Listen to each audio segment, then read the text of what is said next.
বুট তিয়াই থোৱা আছিলে, যোৱাকালি ৰাতি তিয়াইছিলে। আৰু এইফালে নাৰিকল কাটিবলৈ আছে। এয়া বুট আৰু নাৰিকল। এয়া যিহেতু মোৰ দোকানখন হাৰ্ডৱেৰ দোকান হয়, তো তাতো সম্পূৰ্ণ লোহালংক বস্তুৱে ৰাখে। তো বিশ্বকৰ্মা পূজা নাপাতিলেও এনেই নিয়মটো কৰি দিওঁ আৰু। তো আপোনালোকে আহিব বুট নাৰিকল বুট খাবলৈ দেই।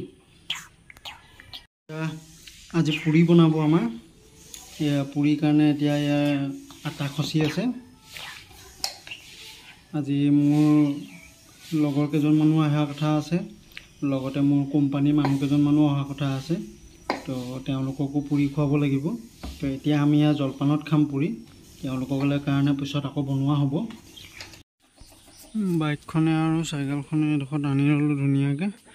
সেইফালে ওচৰতে সেয়া পানী টেপটো আছে, ধুনীয়াকৈ ধুই দিম। বাইকখন আজি কেইদিনমানৰ আগত ছাৰ্ভিচ চেণ্টাৰত ধুবলৈ দিছিলোঁহে। যোৱাকালি বৰষুণ দিছিলে, বাহিৰতে থৈ দিলোঁ। দেখিছেনে কেনেকৈ ফুটকৈ বৰষুণ পৰি গ'ল। সেইকাৰণে অলপ বাইকখন ধুই দিওঁ।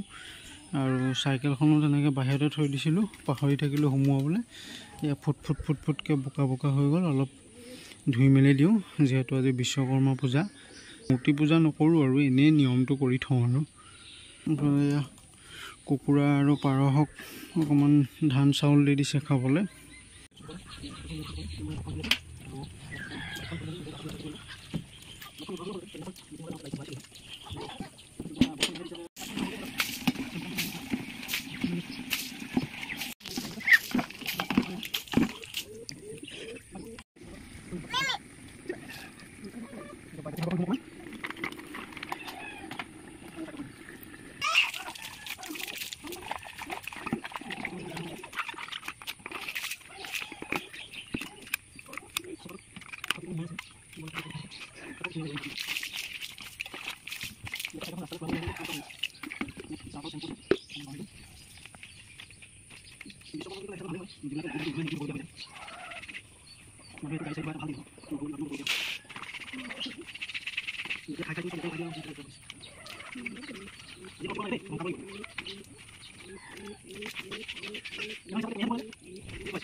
এইফালে চাহ ৰেডি হৈ গ'ল। মই বাইক ধোঁতে চাইকেল ধোঁতে বহুত দেৰি হৈ গ'লগৈ।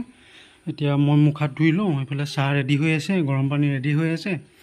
মুখ হাত ধুওঁ আৰু লগালগ চাহ খাওঁ। আপোনালোকে চাহ কি দি খালে জনাবচোন দেই।